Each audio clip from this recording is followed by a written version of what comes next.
10 inch முறுக்கு மந்த்ரா கடலை எண்ணெயில நானே பண்ணுது. ஒரு சேலஞ்ச், உங்களால இந்த மாதிரி முறுக்கு செய்ய முடியுமா? மந்த்ரா கடலை எண்ணெயில முறுக்கு செஞ்சு பாருங்க. ஓகே. வணக்கம், என் பேர் விஜயகுமார். நான் முன்னாள் இராணுவ வீரர். நான் இந்தியாவின் பல பகுதிகளில் பணிபுரிந்துள்ளேன். கடைசியாக அருணாச்சல் பிரதேஷ் அந்த பக்கத்திலிருந்து ரிட்டையர்ட் ஆகிட்டு வந்திருக்கேன். மேலும் இன்று கொடி நாள் கொண்டாடப்படுகிறது. ஒவ்வொரு வருடமும் டிசம்பர் 7ஆம் தேதி கொடி நாளாக கொண்டாடப்படுகிறது.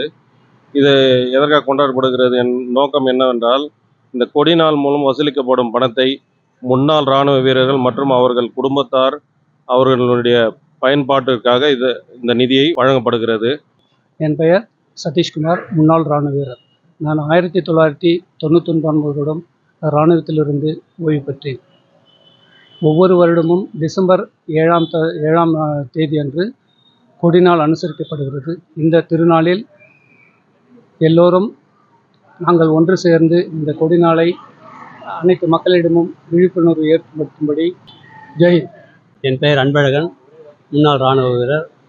இப்பொழுது நான் ராஜஸ்தானிலிருந்து ஓய்வு பெற்று இருக்கிறேன்.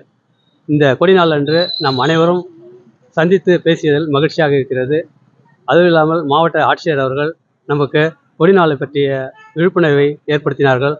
அவருக்கு நம்ம முன்னாள் படைவீரர்கள் சார்பாக நன்றியை தெரிவித்துக் கொள்கிறேன். நன்றி. வணக்கம், நான் பி ஆனந்தன், வேலூர் மாவட்டம், முன்னாள் படைவீரர். யாவரும் போற்றக்கூடிய இந்த கொடிநாளானது தேசப்பற்றை பரப்பக்கூடிய சாணக்கியாச்சாலின் மூலமாக இந்த விழிப்புணர்வு, இந்த கொடிநாள் பற்றிய நிகழ்ச்சியை தெரிவிப்பதில் நான் மகிழ்ச்சி அடைகின்றேன். மக்களுக்கு போய் இந்த விழிப்புணர்வு சேர வேண்டும்.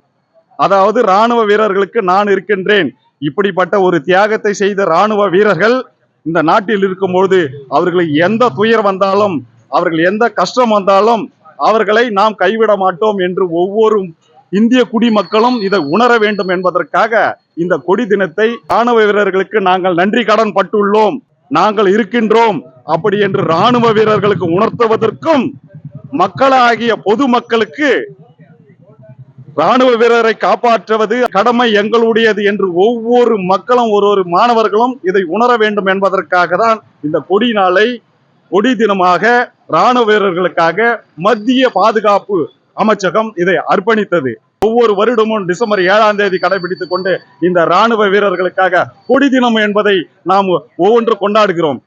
நன்றி, வணக்கம், ஜெய் ஹிந்த். ஆர் கிருஷ்ணமூர்த்தி, முன்னாள் இராணுவ வீரர். முன்னாள் முப்படை வீரர்களுடைய குடும்பத்தாருக்கும் உதவிகரமாக நாடு இருக்கிறது, நாட்டு மக்கள் இருக்கிறோம் என்று ஊக்குவிக்கும் வகையில் இன்று கொடிநாளில் கொடி பணத்தை திரட்டி முன்னாள் இராணுவ வீரர்களுக்கு நலனுக்காக இன்று சேகரிக்கப்படுகிறது. எனது பேர் டி ஜெயக்குமார், நான் முன்னாள் இராணுவ வீரர். நான் கடைசியாக கார்கில் போரில் நிறைவு செய்து அதன் பிறகு இராணுவத்திலிருந்து ஓய்வு பெற்றேன். இன்று கொடிநாள் அனுசரிக்கப்பட்டது.